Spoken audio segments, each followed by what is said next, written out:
Hi friends, welcome or welcome back to the channel. I've been talking to Santa and he told me everything that you want this year. I went shopping and planning. So glad you guys are here today, and as you can tell by that title and that thumbnail, today I'm going to be sharing with you guys what my top 23 reads of 2023 was. And I gotta say, when I started picking books, I was like, man, I wonder if people were doing this around 2010 and they only had to pick 10 books, or 2015 you only had to pick 15 books. Y'all, we are getting up there. We are having to pick 23 books now. And let me see how many books I've read this month so far. It's still December, so I'm still reading books, but I don't see a huge amount, a huge difference. So yes, so far I've read 126 books this year, and that is crazy. Y'all, if y'all would have told me 5 years ago, 3 years, even 2 years ago that Jasmine, you're gonna be a reader, you're gonna fall in love with reading and be reading over 100 books a year, I would have laughed in your face. I would have been like, who do you think I am? So that's just insane. That is absurd that I am now that person that's any free time I have, I'm reading. That's what I'm doing. Whether it be audio, whether it be my Kindle, whether it be a physical, whatever, I am reading. So that's just life for you, how things just change drastically. But yeah, so I picked 23 books, and most of these are 5 stars. I think there are a few 4 stars in here, but even if I didn't give it a 5-star, it still gave me that top feeling of 2023 reads. I don't know, am I making sense there? It was I loved it. It wasn't 5-star, but it was still one of my top reads. I hope that makes sense. But we're not gonna go into ratings. We're just gonna go into the books, and I'll just tell you guys, a little gist of why I liked it. And yeah, some of these are very popular books because since this was my first full year reading, of course I had to dive into some of the well-known books here. So, but there's also a few that's just I was lucky to get arcs and stuff of that I love. So yeah, we're gonna go ahead and stop rambling as always, and we're gonna get into the 23 books I loved. Okay, so starting off, there's not really any order to these books. Yeah, they're all my top 22 my top reads for 2023. First, I have Twisted Love by Anna Huang, and y'all, I love the Twisted series just as a whole, but whenever I think of what my favorite one is, I still have to go for Twisted Love. And it's actually the shortest one, which is crazy, but this is the one I actually annotated. The other ones I just underlined, but I actually tabbed this one. And Alex and Ava, I don't know, I think I just love that Ava felt so much, and there was just so much plot to this one. There's plot to the other ones, there's definitely a storyline, but this one I feel the storyline was the heaviest, and there was just so much to unpack. And I think I actually even cried during this one.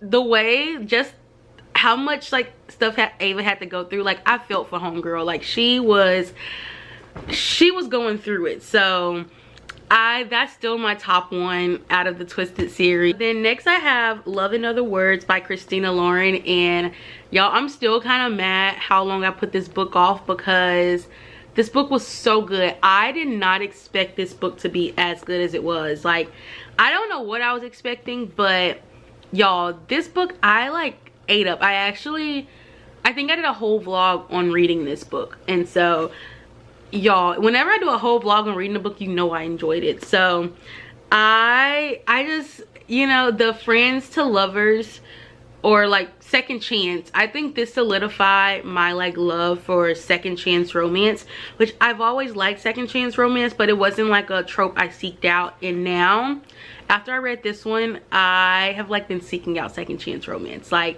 don't know, it's just so freaking cute. Macy and what's the guy's name, Macy and Elliot, they are literally just so freaking cute. And it was just a bingeable book. It was such a bingeable book that was you just were able to get all the feels. This is one I actually know I did not rate 5 stars, but it was still giving me like top read of 2023. It's The Summer of Broken Rules. At least I think I didn't give it 5 stars. I think I gave it 4 stars. But y'all, this book was just so perfect for like summertime, first of all, and then also it was just like a good like feel good story. Like there were some moments in here that was like, it's all based off a traumatic experience kind of, but it was just so like lighthearted and so fluffy, and it was super easy to get through. It was just giving all the summer vibes. Basically this family, every summer they have like a big family like summer trip to the grandparents like house in like another like a beach town, and they like just have all these fun family activities. And one thing that's always really big is their game Assassin, which basically everyone gets like a target and you have to try to take them out with, if I remember correctly, I think it's a water gun. You have to take them out with a water gun, and it's just like competitive, you know, you like, it's a serious game. And so people get mad when they get eliminated, because then you have to like pass them your target, and so by the end of it you have like 2 people who have to go against each other like to see who wins. So I just love like the fun like thing about that. Like it just like brought family vibes. It was just everything you needed for like the perfect summer read. I have Powerless by Elsie Silver, and I gotta say, I did not think I was gonna love this much. Like I don't know why, but I kept thinking Powerless. Like going into it, I was like, oh, this is just gonna be like, you know, a good read, but like it's not gonna compare to like Heartless. And at the time, like I was like, I think I even may put Flawless over it. But y'all, this one I think may be my top one out of all the books. Like as I keep thinking about it, like this is the one I think about the most. I freaking love these characters. Sloane, I think it's Sloane and Jasper. Is it Sloane and Jasper? I'm pretty sure her name is Sloane. Yeah, it's her name Sloane. I don't know why I'm just like, yeah. I was like, what is her name? But yeah, oh my gosh. First of all, it's friends to lovers. It's like, it's not even second chance romance, but they're like best friends slash family almost. And Jasper is like so protective of her, and she's a runaway bride, and everything about this book, like y'all, I ate this book up. I cried tears. I also love like the quietness of Jasper. I think that's what I really loved, was that he was just so quiet, but then like with Sloane, he was just like, you could just see him like starting to open up, and like just their friendship, like it was just, everything was just so sweet about this book. Like I said, it totally took me by surprise how much I love this book. And so I guess, you know, I wouldn't even say I went into it with low expectations, because I knew I would enjoy it because it's Elsie Silver. But I don't know what I was thinking, but I was pleasantly surprised. Like literally one of my top reads of 2023. Next, my favorite book in the series is Heartless. And this was my first one for a while, but then like I keep going between Powerless and Heartless. Those are my 2 favorite ones. This one is a single dad romance. This was my first single dad trope I think I've ever read, and absolutely loved it. Cade, Willa, like they are like perfect together. Like just the grumpiness, and like Willa being like the take no crap girl, like everything about them. And then also the little kid, y'all, I never thought I would love kids in books, but this one here, he is so sweet, y'all. He is so sweet. I literally like would like be like blushing so hard hearing, like I could just hear his voice in my head. And it was just so like his relationship with Willa, and he was just so innocent. And then Cade being like this brooding person, but then like so soft for his son. Like I loved everything about this book. So yeah, these 2, Powerless and Heartless, are definitely my top 2 of the series, and also their top like books of 2023 for me, because I freaking love this world so much. I honestly cannot wait to read, like, well, reread these. I don't know when I'm going to reread them, but I can definitely see myself rereading these 2, because y'all, 6-star books, 6-star books for me. I actually read this one a little earlier, and honestly I don't even know how I ended up like just jumping into the middle of this series, but I read God of Wrath by Rena Kent, and this was my 5-star read. This my first Rena Kent book. I think this was my first Rena Kent book, and then I went into her monster trilogy, and then yeah, I started to read like more of her books. But this made me fall in love with her writing. I fell in love with her dark romance writing after reading this one, and this is actually the 3rd book in the Legacy of Gods like world. And like I said, I think I just saw it on Kindle Unlimited one day, and I was like, oh, like let me just start it, and I like binged it. I think I like finished it in like 2 days, and I was obsessed. Like Jeremy, I freaking love him, and yeah, it's like it's a dark romance. Basically 2 colleges have these like, I won't even say if they're, because they're really, are they mafia really? They're, I guess you can say they're mafia. They come from mafia families for sure, but it's kind of like just elite societies, like secret, I don't know how you would explain it, but Jeremy ends up like, the main girl character, which I don't want to butcher her name. Her name is like really Cicely. I don't know how you would pronounce it, but Cicely ends up basically trying to watch Jeremy and like his crew for a friend of hers that she had a crush on, and it turns out, you know, Jeremy knows what she's doing. They end up like, you know, forming a connection. And it's just, you know, it was like, I think, was this my first dark romance? I think this was my first dark romance as well. So it was just, y'all, I don't want to ruin it. Like I said, I went into this like this is the 3rd book. I mean, I guess they can be read as standalones in a sense. Like the only thing I think you will find out is like other couples. You'll find out about other couples that like were probably in previous books. Like you won't get to know their story of how they got together, but I do plan on going back and like starting with like the 1st book, which I think it's God of Pain, or I don't know, but I know God of Fury just came out, and that was the 5th book. So I'm like, yeah, I need to make sure I go back into this series because I freaking love this world. I love Rena Kent's writing. She does like great mafia dark romance, and I'm gonna be a Rena Kent stan forever. It's a Spanish Love Deception by Elena Armas, and y'all, I don't know what it was in this book, but I absolutely devoured this book. I like literally cannot tell you, like there was no part in this book that made me be like, yes, that's my favorite book. Like it was just a book in itself, like the storyline. And so basically the main female character, Catalina, she is in New York. She has started her career. She left home after, like, I guess you can say a scandal happened, and now she is gearing up to go back home for her sister's wedding. And she has told her family she has a boyfriend, and they're like, oh, you need to bring him. And so it comes to the point she has not found anyone to bring to the wedding. And so Erin, her like, well, not her boss at the time, but her co-worker is like, I'll go with you. But her and Erin are like, I wouldn't even say they're enemies. They just don't get along. Like they're just not workplace friends. And well, at least the Catalina, they're enemies, but Erin is just like, he just kind of goes about his business. But Catalina is in her head so much about it, and she's just like, why would you hate me? Why would you do this?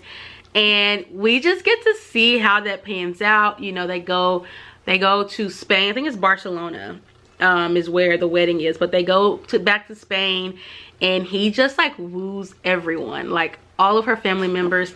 And of course, you know, it's the cliche fake dating turned to real dating, but I ate it up. I absolutely loved it, and it is still one of my favorite books to this day. So I read Serpent and Wings of the Night. I think I read this in like February or March, and y'all, I absolutely loved it. I ended up reading it on my Kindle, and I don't even know what made me pick this up, but I was just like, yeah, I'm gonna read this.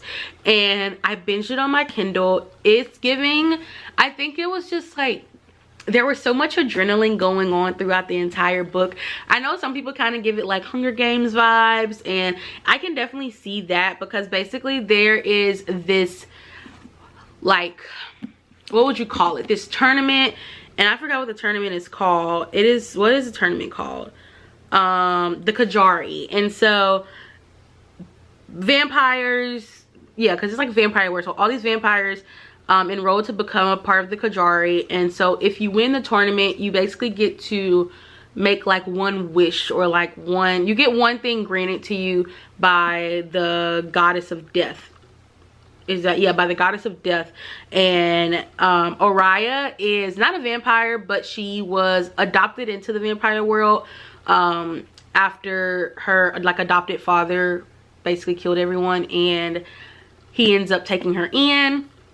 And so she's been training to be a part of the Kajari. So then once she's planning to win, she wants to basically be bonded to her father in a sense, so like she can inherit his like kingdom once he leaves, or like once he chooses to step down or whatever. And so it's like, you know, it's all high intense, like it's just giving, it's giving Hunger Games. It's like, you know, you're at the edge of your seat reading it, you're like, what happens next? Like everything is just literally so intense. And then you have the main male character, which is Raheen, and they end up having a partner together, and Raheen is actually a part of like another land that her father like does not support or something. And so yeah, I love this one. I also did read the novella, which I think is 6 Scorched Roses, and then I read the second book, which is The Ashes and the Star-Cursed King, which I'm looking at the title now. But out of all of them, this one is still my favorite one. The second book, The Ashes and the Star-Cursed King, it goes into like life after the Kajari, because this does end on a cliffhanger, and you're just like, what the heck, like what? And so I am so ready for the next book though, because it goes into like they have like different they have like the I don't even know, is it like the different, like think about like different towns, I guess, like different worlds. But this one covered like a certain world, so the next, like I think book 3 and 4 and then 5 and 6 are gonna cover 2 other different worlds. So I'm super excited. Highly recommend that if you're like looking to get into fantasy. I think like that's really good, because it goes straight into the story. There's not like a lot of world building. It's very easy to understand, and it's perfect for like new fantasy readers. Hooked by Emily McIntyre, and y'all, I love the Never After series. I only read the first 2 books, but I have absolutely devoured the 2 books I've read. Hooked is like a Peter Pan like reimagining, like a dark reimagining, but it's from the villain's point of view, so it's from Captain Hook's point of view. And I ate it up. I ate this up. It was just literally, it was spicy, it was like there was a really good storyline. You get like Wendy and Captain Hook's point of view, and it was just, yeah, I love that like she switched it up. I love seeing it from like Captain Hook's point of view and like what her imagination did with that story, because I don't think I would have ever thought of that. Like, well, I know I would have never thought about that, but I just love the way like she brought that to life. And at the end, how you end up like loving Captain Hook, even though, you know, like she doesn't like make the villain like a good guy. Like he's still a villain, but she just makes you fall in love with him. And I think that's what I love the most, like to make you like fall in love with the enemy and not even try to make him seem like a good guy. Like very much still highlights that, yeah, he is not a good guy. So I think that's what like hooked me on like that hooked me on that series or that world. But yeah, highly recommend. And then the next book I have is Birthday Girl by Penelope Douglas. And when I finished this book, y'all, it actually took me a minute, but I was like, when I finished it, I was like, okay, yeah. But like I could not stop thinking about it for like 2 days after I read it, and I was like, hold on now, did I enjoy this more than I think I enjoyed it? And once I like just sat on it, and I was like, yeah, I enjoyed this way more than I thought I did. I just had to let it sit for a minute. It was different. I will say Penelope Douglas, like she writes more taboo writing. It's very much like not your average reading. Even like I read Credence last year, end of last year, and I was very shocked. It wasn't my normal read, but I was like, why did I like actually enjoy this? And so Birthday Girl's kind of the same thing with me. It was just like, after it like set for a minute, I was like, okay, yeah, like I actually really did enjoy that. And so she has definitely become one of my like top authors. But Birthday Girl is about, what's the, Jordan? Yeah, her name is Jordan, and she is dating a guy, and they get put out because of a really loud party that her boyfriend throws. So they end up going to stay with his dad, Pike. And Jordan and Pike, first of all, her boyfriend is just not it. He's just not a good guy. Like, he's just so absent in their relationship. And so obviously she's staying in her dad's house, at his dad's house. She's trying to like make her keep, what's the word, so you know, she's trying to like, you know, she cooks dinner and, you know, tries to stay out the way, you know, tries to like, you know, show that she's thankful that he's letting them stay there. And with her boyfriend like being gone and being absent, she ends up forming a connection with Pike, and it's just literally the cutest thing. It's weird, trust me, I know it's weird. You know, you date your ex-boyfriend's father, but y'all, something about it hit. Something hit, and once my mind settled on it, I was like, yeah, you like that book. Emperor, and it's the 3rd book in the Darkverse series. I've only read the first 3. The first 2 covered Dante and Morana, and I absolutely love them, and I actually thought those were going to be my top ones. But then, I mean, not Dante and Amara, Tristan and Morana. Oh my gosh, Tristan and Morana are the first 2 books. But then the 3rd book's covered Dante and Amara, and y'all, I did not think I would love these 2 that much, but this one ate. This one ate down. She had bills to pay on this one, because y'all, the way their story is, like, first of all, they've known each other since they were kids. Dante is the inherited like heir of his father's like mob, and Amara is the daughter of one of the workers there, like one of the housekeepers. And yeah, she's always thought Dante was cute or whatever, but obviously like they're just on 2 different levels in the world, or like in this world that they're in, and it's not something you will not see them together. That's not a thing. And so once his father sees that like Dante is becoming friends with her, and like they really have like become like more, you can see that it's like teetering on the line of more than friends. Something traumatic happens to Amara, and we find out that it's, you know, at the cause of his father. And yeah, it's very traumatic what happens to her. And so we just get to see how like after that happens, that changes Dante and Amara's relationship. And then you just get to see like how it just keeps going and keeps going. I don't want to ruin too much, but yeah, Amara, y'all, she is a trooper. She is the definition of a strong woman, because y'all, what she went through. But also like I love that Dante was just so like this protective guy, and Tristan, like, which is kind of like his brother, is just as protective. And they just, you can tell that there's real love there, even though these characters are not real. Don't you love how we like talk about these characters like they're real people?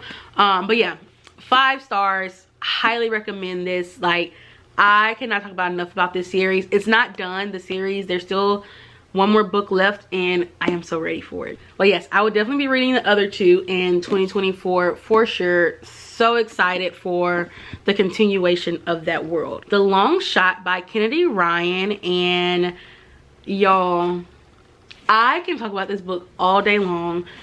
First of all, prepare yourselves, because you're going to go through a roller coaster of emotions. Like, what I felt with this book was just, it should be illegal, because I don't know how many times I threw this book at the wall. And I didn't even read it on the book. I read it on my Kindle, but I still threw the actual book at the wall, because Kennedy, why did you do that to me?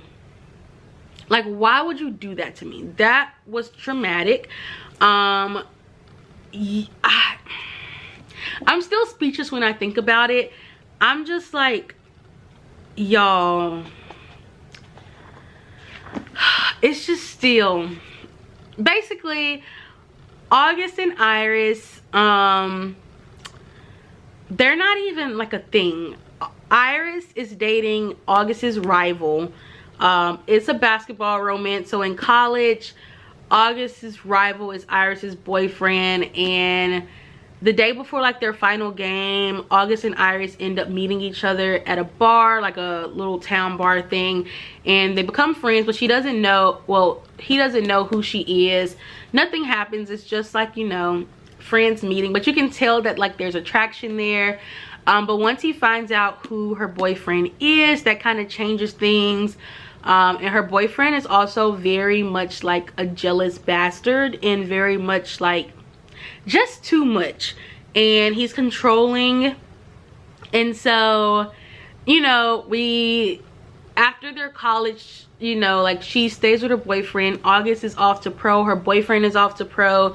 She's with her boyfriend, so she's basically like a pro baller's girl.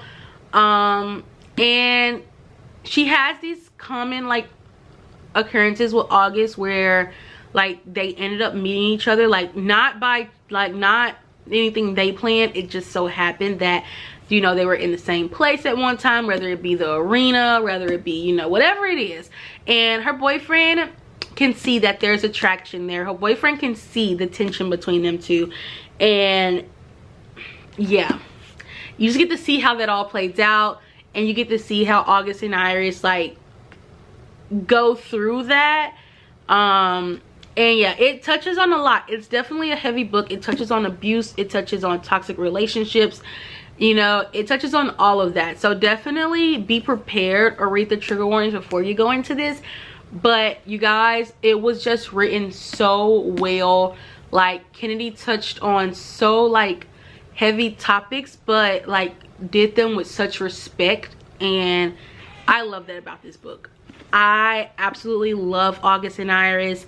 Like, you know, there's also like, I guess you can say an accidental pregnancy trope, but it doesn't feel like it's an accident. Like, it is an accidental pregnancy, but it also like that trope is not really like what the book is about. So it happens, but it's not what the book is about, which I absolutely love. Y'all, this book put me through the ringer. This book, I'm pretty sure I was depressed for like a week after reading this book, but I absolutely loved it, and I will reread it. Y'all, Darling Venom by Parker S. Huntington. Y'all know what the people be doing these days? Y'all, this book makes you want you guys, oh my gosh, this book, oh y'all, I'm just gonna read this. My first love ended in a tragedy. My second began with his brother. That's all I'm gonna say. That's all I'm gonna say. Read the trigger warnings. Read the trigger warnings. But it's so good. It's worth it. It is worth it. Y'all.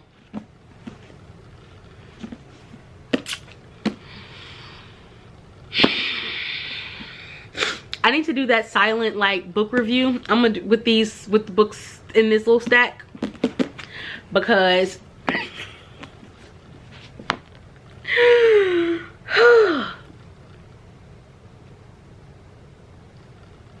just need a minute.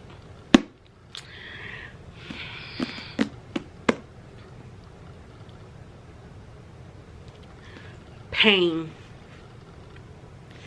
Pain. Pain.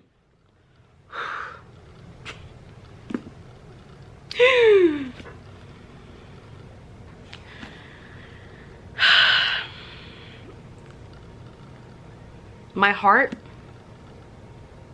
y'all, I sat on my couch and cried for like a good 30 minutes in the middle of this book, not even at the end of this book. I sat here and cried, and like, y'all, I just like absolutely felt my heart breaking. I felt it. Noah Riley is superior book boyfriend material, and I will not accept any slander on Noah Riley. I will not accept it. Because that guy deserves the world. He deserves all the kindness, all the love that this world has to offer.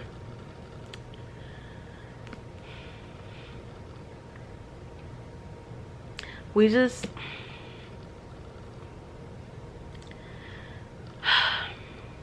Guys, this book is about a girl and a boy who have attraction to each other, but the girl likes someone else, but then the guy treats her like crap, and so the girl and the boy end up becoming friends, and she finds comfort in him. She finds comfort in the boy. And the boy is the kindest, most sweetest person in the world. And then things happen. That's the book. Read the book. And now, if you don't know, book bring my blood pressure up. These two books did. The fact that words on a paper brought me so much stress. Either the author needs to be on the psych ward or she needs to be the president.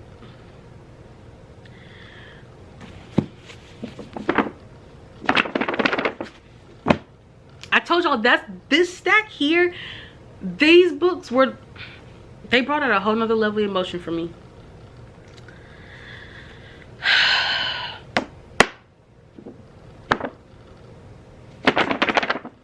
Y'all, I really need to do that silent book talk, that book talk little thing. I'm gonna do that because I need to take clips from this video and make that video. But y'all, the Magnolia Parks universe, it would be a crime to not put these books in this video. It will be an absolute crime. First, we got Magnolia Parks. We got BJ and Magnolia. Y'all, first of all, let me just tell you, these books are Gossip Girl, the London version of Gossip Girl. London socialites, toxicity, drama. It's just, you know, think about a reality TV show in a book. In this rich London socialites. That's what the book is about. So you got Magnolia Parks, you got Magnolia and BJ, who were in a relationship for years. They were just, you know, everybody loved them together. And then BJ goes and do something horrible. And even though they're not together, they cannot stay away from each other. And he sleeps around. She dates other people. So they do it to make each other jealous. And that's really, that's what the book is. You know, that is what the book is all about. About Magnolia and BJ circling around each other and wanting to be together, but neither one of them can get their crap together to be together. Neither one of them like fully trust each other anymore, and that stress is what it is. But then we come over to good old Daisy Hates. If you thought Magnolia and BJ was bad, Daisy and Christian times 10. These two here, y'all, I literally was writing paragraphs in this book because of how mad these characters were making me. Daisy and Christian both deserve to be on a psych ward. But I do love Julian. Y'all, Julian is my Roman Empire. This is triple point of view because you get Daisy and Christian's, but you also get Julian's point of view, which is Daisy's brother. And he has basically raised Daisy.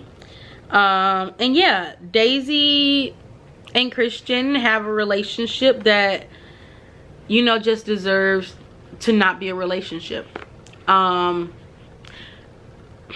Yeah. Christian is a part of this little friend group, the Box Club. Daisy is not. Daisy does not want to be. And Christian also has a history with Magnolia. Drama. That's what the book is. Drama.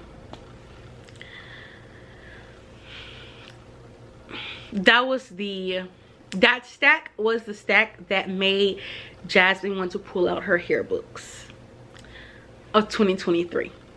And I approve this message. Okay, now to our fantasy stack. I just really like subconsciously the books ended up in certain kind of stacks. But okay, first we're gonna go to the actual first book I read of the year. This was the first book I read of 2023, and that is crazy because it feels like I didn't read this book that long ago.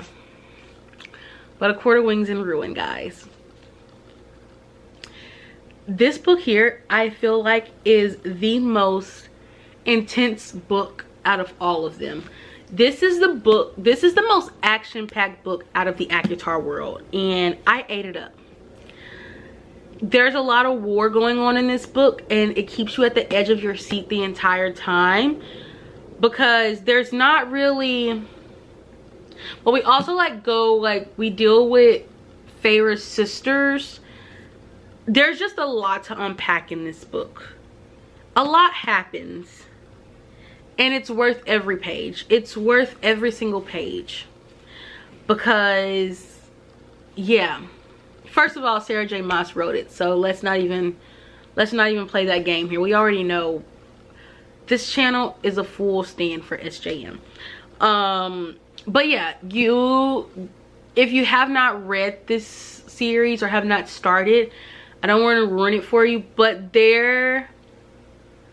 we see a lot of the other courts in this book, which I think I really like a lot, because the other two books are just focused on the spring and night court. But here you get to see other leaders. You get to see, like, there's a lot more characters introduced. And yeah, you just get to see everybody be a badass is really what this book is all about. And yeah, you get to see more of the Bat Boys be the Bat Boys. You get to see Cassian, like, be who he is. Like, you get to, like, learn why they've earned the titles that they earned. All in this book. Like, it's a lot to unpack. But it's so worth it. I did finish the Autar series. And so last month I actually read A Court of Silver Flames. And was it last month? No, it was this month. I was like, dang. No, so this month, literally I just finished it like last week. I read A Court of Silver Flames, which this one focused on. This is a whole different point of view, but this is basically right after this one. This is like, well, there's like one event that happens, like there's a novella in between the two, but it's a good segue. So it's this one, you have the novella, and then it kind of helps bring into this story, because I can see, like, if I had just went from this one to this one, I still would have gotten it, but I think the novella really helped tie, like, the little connection there. But yeah, we're basically now focused on their life after the war, and you get to see things from different point of view. So you get to see things from Nesta and Cassian's point of view, and we already know, like, from the other two books, like, we get to see who Nesta is. You know, she's not really a fan fave. You know, she's like, think about it, she's like the Grinch. We're in Christmas season, so I compare her to the Grinch. But, you know, over the book, you find out why Nesta, you just get to get her story. And I think, like, after reading this, I created a soft spot for Nesta. And I already knew I loved Cassian, but this just solidified. Y'all, I don't want no hate, but don't attack me, but Cassian may be at the top of my list now. Like, don't get me wrong, I love Reese. I love Reese. But Cassian, hopefully we get like an Azriel point of view soon. Like, I think there's supposed to be 3 more, like, main books and 1 more novella, I think. So hopefully, you know, I think the next book is still going to focus on Cassian and Nesta, because there's definitely some more I feel like we need to know. But then hopefully, you know, we get another novella, and then hopefully the last 2 is like Azriel, because I just really want to know more about Azriel. I love him. I love that he's so quiet, and he's just like he's obviously, like, you know, shadow, that's like his power, like his main power. And so, like, I I really want more of Azrael. I feel like I'm gonna love Azrael. I already love Azrael, but like I just want more of him. Like, you know, I feel like his chapters are just gonna be like so much inner thoughts and like very little dialogue because he doesn't say much. So I'm looking forward to that. But then the last Sarah J Maas book I read this year was House of Earth and Blood. And so if you don't know, there was this whole, if you follow me on Instagram, I went through this whole crisis of what I should read after I read this one. And everyone was saying you need to finish Autar before you go into the second book of this. But I was so hell-bent on not finishing Autar to avoid the book hangover. So I was going to just stop these two series altogether and just start Throne of Glass. But I only made it like 20% into Throne of Glass and then was like, no, I need to finish this because the next book comes out in January and I want to be caught up. So I sucked it up and I finished Autar as we saw. So now I am ready to read the second book. I am ready to read House of Sky and Breath. And y'all, I absolutely loved House of Earth and Blood. This series, I will say it's definitely, even after just reading like what I've read of Throne of Glass, I can tell this is her most complex like world. But it's also the most similar to Human Worlds in a sense because there's, you have like, they're humans, but like I think like it's just, it relates more to modern day life. It's the most similar to like our day-to-day world. They go to work, like things like that. And so I feel like that already like made it, the fact that it was so much more relatable but while still keeping that fantasy aspect, I think was like phenomenal. I think that was like so creative of Sarah J Maas to like do, because her other worlds are like, yes, you have humans, but like it's so different. It's not phones, it's not any modern technology, you know, it's just very much not that. And so with this one, you just, to see that switch was just phenomenal. But this one, it's also a very action-packed. But basically you have Bryce and Danica are best friends. They've been best friends since college. And Danica and her pack, which they are fae, or I guess you can say, and they are like, they can shapeshift to wolves. Pack of wolves, yeah, pack of wolves. And basically Danica and her friends all end up getting murdered, and Bryce comes back to essentially find like what's left of them. And now, you know, time has passed and they never found out who did it, and now they're kind of poking into the case again, and Bryce is helping them figure out what happened. And so that's really what happens. I'm not going to unpack too much because then we'll be sitting here talking all day, because if I say one other thing, then I have to explain how that happens, all of that. So that's what happens. You have a best friend trying to help figure out what happened to her best friend. That's what it is. I cannot wait to dive into the second book. Okay, but then next I have Six of Crows, and this is one I actually did not rate 5 stars, but it is still one of my top reads of 2023 because first of all, I did a 24-hour reading vlog on this, so if you have not watched that, go watch it. But this book, it gives money heist. It gives money heist, and I absolutely love Money Heist. If you have not watched it, it's on Netflix. But they are essentially trying to pull off this really intense job where if you don't really succeed, you can expect that you're gonna die if you don't succeed this task.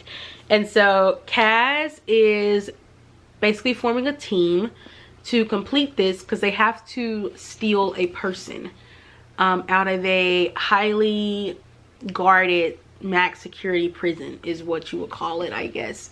And yeah, it just gives money heist. There's like, it's not romance heavy. There's like I wouldn't even say there's subplots to romance. There's like aspects of it, but that is so not like, you know, the plot at all. And so to say that, you know, this is still one of my top books, I gotta give this book its flowers, because it had no, like, it really did not have romance in it, and it still ate down. Like, I love this book. And I think, oh no, I don't know, I don't think Six of Crows is a show. I was gonna say, I know Shadow and Bone is a show, but I think they actually just like announced that like it's no more. And so I would have loved to get a Six of Crows book. But like I said, if you want that, watch Money Heist, because like I said, it gives Money Heist 5. But then next I have The Invisible Life of Addy LaRue by V.E. Schwab. And when I first started this, y'all, I feel, first of all, it took me forever to get through this book. I got to a point, I was like, let me just download the audiobook, let me try that. And it wasn't that the book was bad. The book was just, this was my first book by V.E. Schwab. And so her writing style is a lot different than what I was used to reading. And I wouldn't even say it's dense. It's not that it's dense, but it's just a whole different style of writing that you have to get used to. But once you're used to it, like, you fall in love with it. Like, after I read this one, I started reading more of her books and I absolutely love them. But this is still my favorite one. I have multiple versions of this book now. And to think that, like, how much I loved it, even though, like, I feel like I was struggling to get through it, is crazy. But Addy LaRue is, so you, like, this is like back in the day. So essentially when like women were like expected to like be married and basically, you know, be owned by her husband in a sense, I guess. That kind of world living, where women like were not independent. And so Addy LaRue, like, she is just like not for it. She's like, that's not how I want to live. I want my own life. I don't want to be like, you know, tied to someone, being able to not make my own decisions. And so she ended up making a deal with essentially the devil, is because she like prays to like the gods of the daylight, but the god that ends up answering is the god of night, which is essentially the devil. And her like, her wish is to, I won't even say like, I don't even know how, I forget how she words her wish, but she basically like wants to like not have to like be tied to anything. But like the way the wish works out, she ends up becoming a person where people forget her. So say for instance, if she walks into a room and let's say she orders food, eats everything, have the interaction with the waiter, and then walks out, if she walks back in, no one is going to remember who she is. Like, it's like she never walked in at all. And so she lives like centuries of that. Like, that's her life. And she doesn't age. That's another thing. But yeah, that is her life. She is invisible in a sense. Once she leaves out of your peripheral vision, you don't know who she is, and she has to go through that entire process again. So we get to see what her life is like that. So like, she can't hold a job. There's nothing she can do to sustain herself to live a normal life. But eventually she meets someone who does remember her, and we find out like what he did also, because he's made a deal also. And you just get to see what their life is like, with both of them having like this deal, or like this, yeah, this bargain, like with this god of the dark or whatever. And so like I said, it was very different going into it. I had never read anything like that, but I absolutely loved it. Like, it was just, it was so good. It was like the perfect, like yes, it's romance obviously, but like it was like a different kind of romance. Like, it wasn't the romance that I normally read. And you know, yes, like romance was a main plot of it, but you also like just the like the bigger plot was just seeing like how they lived their life through like what they like dealt with. That's like how I would say it. So I highly recommend it, but I want to say like be prepared. It's very different. It's not like your normal like day-to-day like all the other books are not like that. So then next, which I think this is probably on everybody's list at this point, but Fourth Wing, and I'm not going to even really talk about this much because I don't even think there's much more I can say that people don't know. But this is also giving like Hunger Games in a sense. They are at a war college, and not Hunger Games, oh my gosh, not Hunger Games, why did I think of that? But they are at a war college, and they are trying to bond to dragons. Y'all, at this point I don't even know what I can say what people don't know about Fourth Wing. But it's, yeah, it's all about a war college, and it's about these kids, or I guess you could say they're adults now, but they are joining the war college, and they choose to go into the Riders Quadrant, which is like dragon riders, and it is all about their first year as, I guess, cadets is what you would call them, because they're not riders officially yet. And so the cadets are like basically all in like war in a sense with each other to weed out the weakest in like their class, and also like, you know, bond to a dragon, because if you don't bond to a dragon you have to go through the process again. So yeah, there's just a lot of that, and it's a very high intense book. It gets straight into the story. I say, like how I said how The Serpent and Wings of the Night is a really good book to start off in fantasy because it gets straight into it. Fourth Wing is like that. There is not a lot of world building. It's high intense. It's, you know, it's adrenaline filled, and you just kind of fall right into it, and it's just so easy to like just kind of go through and like follow along in a sense. So I like recommend that one also if you're like looking to get into fantasy. But then last but not least, which y'all, I cannot wait because the second book comes out this month, but we have Divine Rivals, which is also a fantasy, which I also will say, if you don't want a high stakes fantasy, you can, well, yeah, I guess like it gives cozy fantasy, but then also like the stakes do get higher as the book goes on. Like you do get some stress moments, but I will also say this is a really good one if you want to start to get into fantasy, because it's very similar to like our day-to-day world, but like older times, like typewriter times. But Divine Rivals, basically these kids, no, they're adults now. Why do you want to say kids? But these adults, they both have typewriters, but the typewriters are somehow magical, and so whenever they write letters, it goes to the other person. Now she does not know, the main female character, she does not know who her letters are going to, but the main male character knows whose letters he's receiving and who his letters are going to. So, you know, they kind of, and they also are like rivals because they do know each other. They're actually for the same position at their job, like at this journalist place. And so yeah, she doesn't know that he knows everything that she's writing, but obviously he knows exactly everything. And so he kind of used that to his, I wouldn't even say he used that to his advantage, but he kind of does. And so yeah, the main female character, she ends up like taking this job as like a war witness kind of, and he finds out and he ends up joining as well. And then, you know, yeah, it's like, it's so cute. It's literally, y'all, it's just, I blushed. This book I just love so much. Like, I highly recommend it. I cannot wait for Ruthless Vows because it does end on a cliffhanger, and that's why I say like the cliffhanger, like that's when like the stakes start to get higher.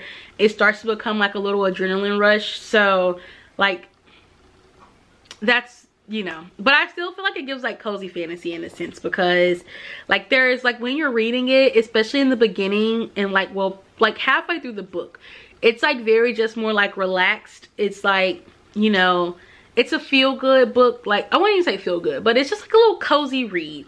And so yeah, I'm so ready for Ruthless Vows, because that's probably gonna be my first book of 2024 if I don't start it as soon as it comes out. We'll see. But those are my top 23 books for 2023. I hope that was 23 books. I think that was, I counted, that was 23 books, right? But yeah, let me know what your top read of 2023 was, and then what is your most anticipated read of 2024. Yeah, I think my most anticipated read of 2024 is probably the third Crescent City book or the next Magnolia Parks book. I gotta say, I think those are like my top two. I can't pick one. Who am I to pick one? That's just, that's a crime. But yeah, I love you guys, and I will see you in the next video. Thank you for watching. Bye. I've been talking